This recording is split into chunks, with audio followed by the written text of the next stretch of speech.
Welcome to the SeizeYourBusiness.com podcast and video blog. My name is Kevin O'Flaherty from O'Flaherty Law.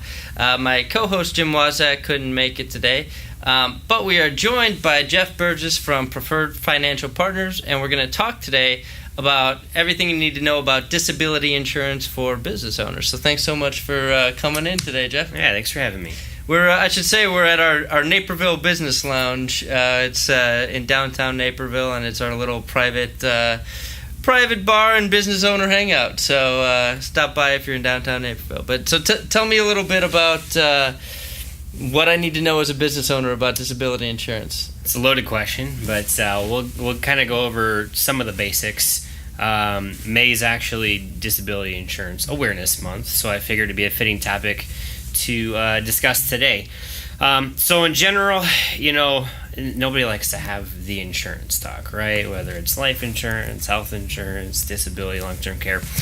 Most people relate to the investment side, right? Sure. I want to put my money in the market, and I want to grow it, and I want to see those exciting. number get bigger and bigger and bigger, right? It seems to be a little more tangible for people, so they can relate to it a little bit better.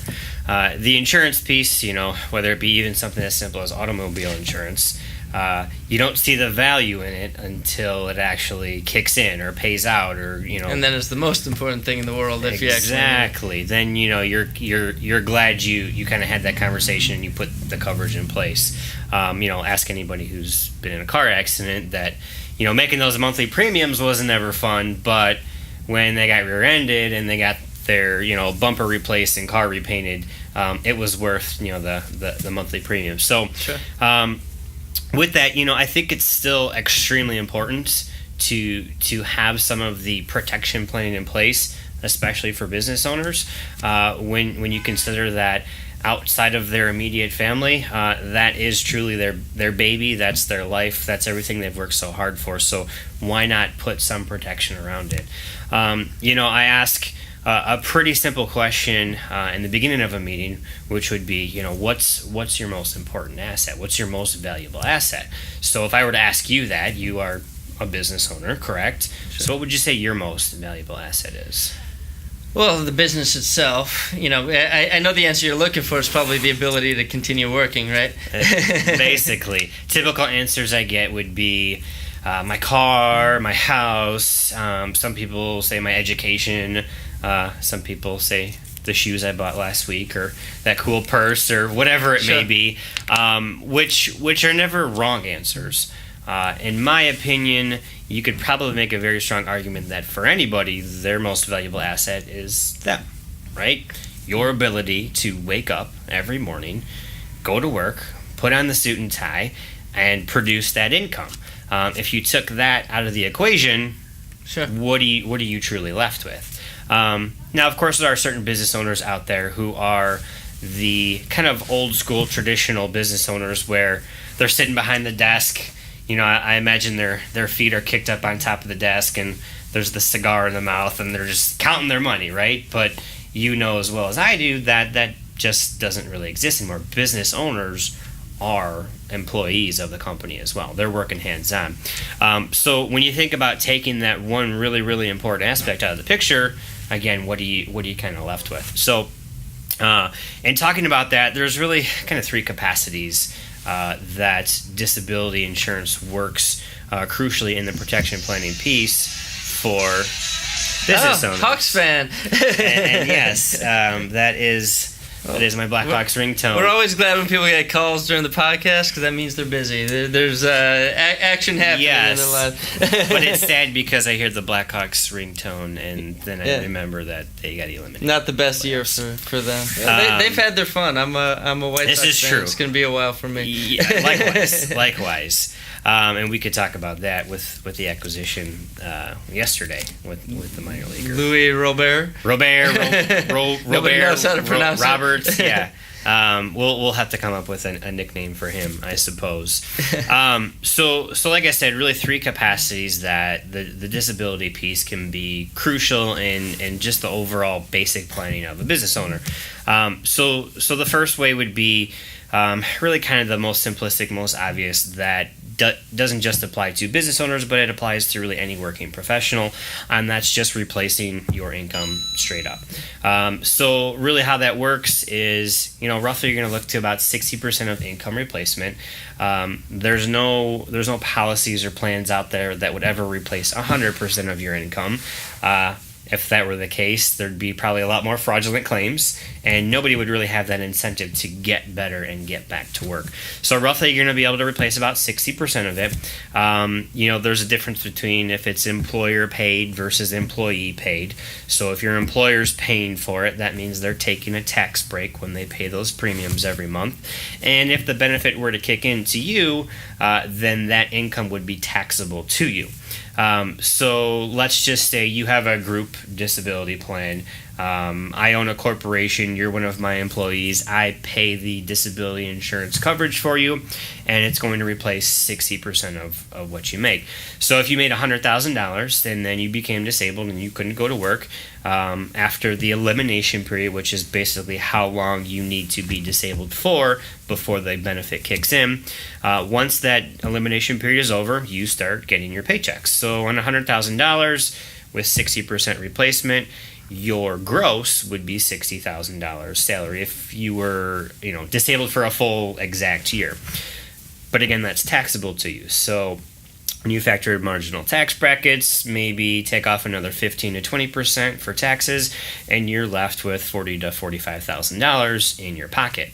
So is there any upside to the employee of the employer paying for it, other than the fact that the employer is picking up their premium? So, like, if an employer says, "All right, I'll reduce your paycheck and put some of this toward disability," and call that us paying for it, the employer gets a tax break. The employer wins, but the employee is paying taxes on it now, where otherwise they wouldn't be, right? If they paid it on their own. Yeah. So the benefits in that scenario to the employer would be, one, the tax break. I mean, when you talk to any big corporation about saving money on taxes, that's kind of a no-brainer, right?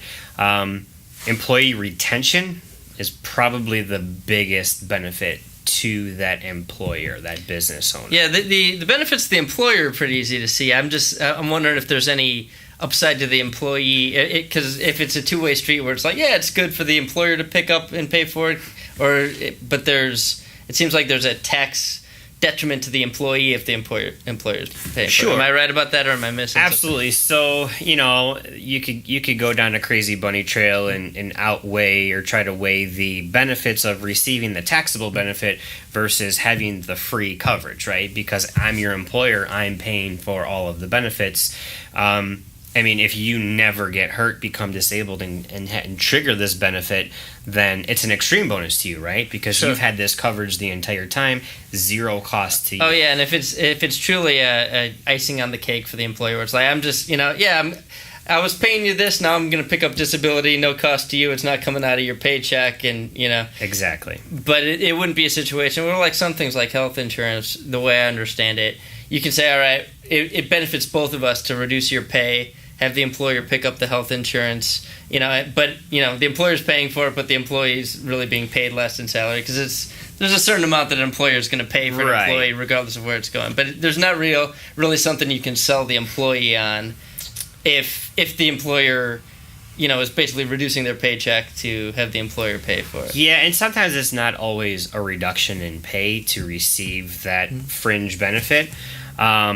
But it's almost become one of those things. I mean, especially, if you're a female and you're, growing your family or starting your family, you're going to have time off, right?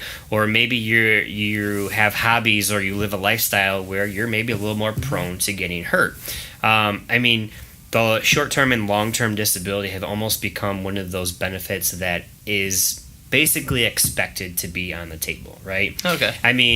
A few steps below health insurance, right? If you went into this great job and they impressed you and, it was a really nice salary, everything you wanted to do, but they weren't going to offer you health insurance, you'd kind of, be a little confused by that, because health insurance is just assumed to be available across the board.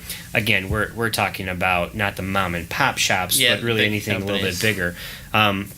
So the disability insurance has almost become kind of in that same category. Okay. Where I didn't know that was that prevalent. Yeah, I mean, for the most part. The other thing too is, the employee retention. Yes, it's nice to be able to offer it to entice somebody to come work for you, especially if it's a competitive marketplace out there. So if I'm looking between Apple and IBM, and it might just be a difference in their benefits package, right? That's 37%, I believe. Don't quote me on that.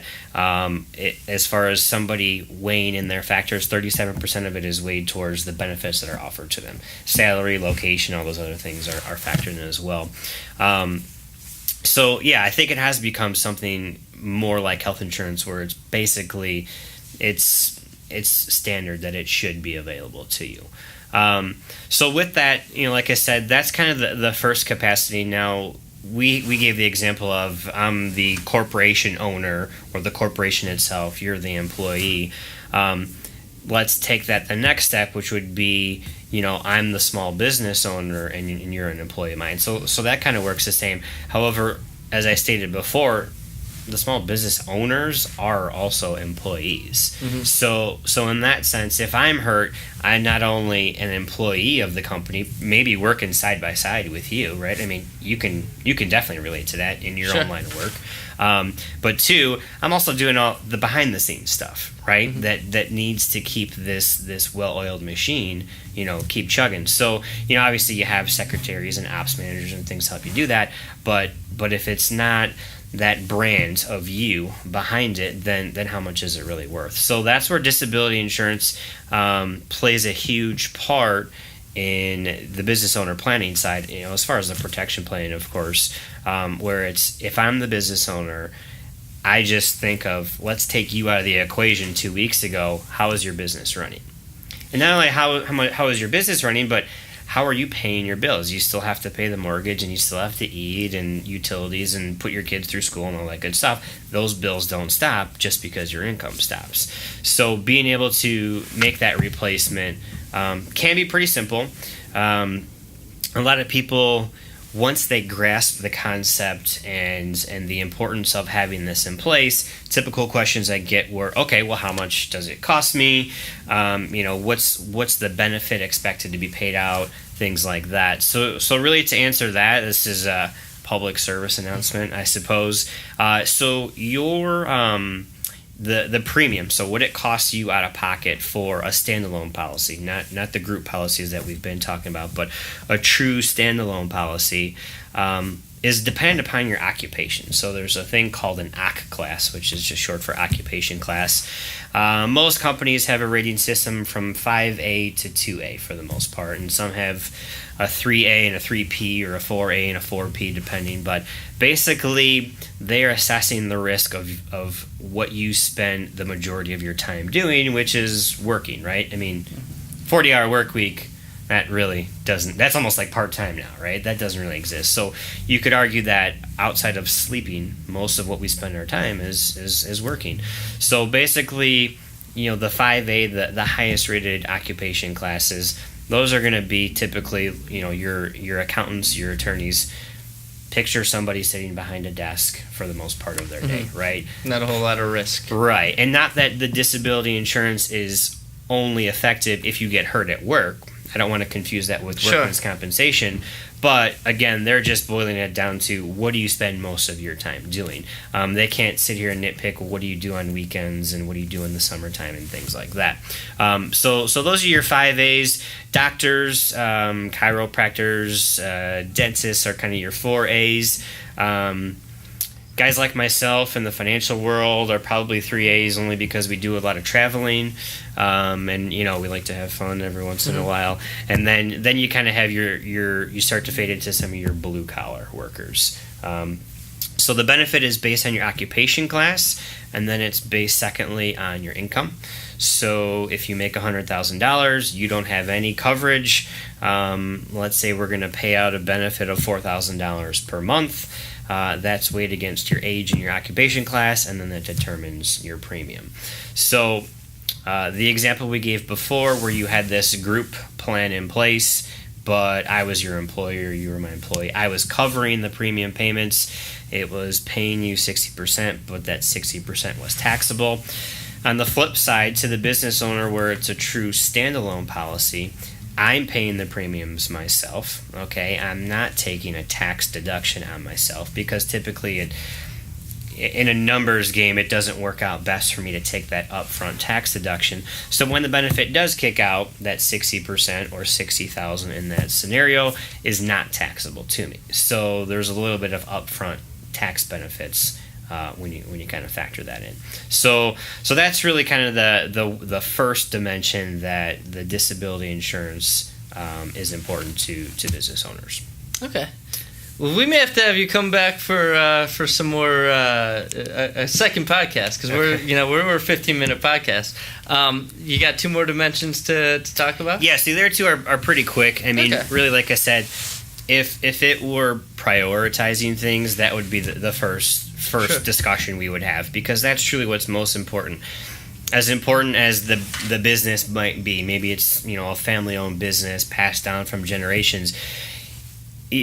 Life isn't worth much if all you have is the business, right? You still want to have your family time. You still want to have your house and food on the table and put your kids through school, things like that. So that's why we would prioritize that as number one. The second one would be is BOE or business overhead expense. And really what that is purely for the business owner from a business owner standpoint. So as we said before, yes, they are also an employee of the company, but they're making all the important decisions. They're paying the bills, things like that. So the business overhead expense has nothing to do with how much income the business or the business owner is making. That's truly just what are my fixed costs to run this shop. So there's a lot more on the underwriting side, unfortunately, that goes into that is documentation of how much rent costs and supplies and wages. So that's probably a cheaper insurance because you're not looking at the income, you're looking at well, I guess it depends on whether the overhead is more than the income. Exactly, it depends what kind of shop you're running because now maybe some of those blue collar workers who weren't making as much as some of the white collar workers, they might have more expenses, right? Maybe it's a construction company and they have all this large equipment, so it depends, and you could even argue liability, insurance, things like that they have to cover to keep the business in motion. So really what that says is if the business owner becomes disabled and can't perform the functions of his job, that at least the expenses of the business are covered, and really that's just a benefit to the rest of the employees. Okay. So if I was the business owner, you were on my staff, I get hurt, well, maybe I didn't have any disability insurance on myself, but I had the business overhead expense. The shop is not going to have the lights turn off one day. Gotcha. We're still going to be able to hopefully generate an income. You're still going to get a paycheck. You're still going to be employed, right? That's pretty important. But it doesn't pad my wallet any more than that. Sure. So that's really the second dimension that it would work in. And again, we're getting a little more intricate as we go down further, but really the last place would be in a partnership type of agreement, whether it's 1, 2, or even more than that, partners involved. So it's similar to if anybody out there has ever heard of like a buy-sell agreement, where that's through life insurance specifically. This is basically works the same way, but with disability insurance. So if you and I are business partners, I have a disability policy out on you, you have one out on me, and if I become disabled either temporarily or permanently, my benefit would be paid to you. So you could basically eventually buy me out of the business if it were a case of I'm permanently disabled. Then you get in some of, obviously, to the legal side of things where, maybe the business goes to my spouse, but you don't want my spouse to be your new business partner, just completely inherited. Buy-sell clauses. Exactly. So that's kind of where that comes into factor. And that would basically be a mix of the two where it is income-based as well as expense-based when you're factoring how much things actually cost. But again, to prioritize, it's really just the basic disability insurance replacement. Then it would be the business overhead expense. Then you would get into any of your buy-sell agreements if there is any sort of co-ownership within the business. Yeah, well, Jeff, thanks so much for sharing your wisdom on Disability Awareness Month. I try my best. How can people reach you if they'd like to talk to you about wealth management, insurance? Yeah, absolutely. Preferred Financial Partners. We are, a holistic, fully open architecture firm. So we help people from the beginning stages all the way to the end. Best way to contact me would be cell phone, 630-254-0609. Or if you ever have a question, want to pick my brain, or you're just more comfortable emailing, it's jburgess, that's Burgess, at financialguide.com. And you can reach me at 630-324-6666. That's 630-324-6666. We offer free consultations in almost every area of law. Go to seizeyourbusiness.com for more of our podcasts and video blogs. We've done over 100 of these now. We've hit almost every topic relevant to business owners.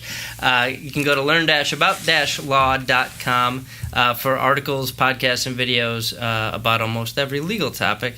And then our new podcast and video blog is makingrealestatefun.com. Thanks so much for listening.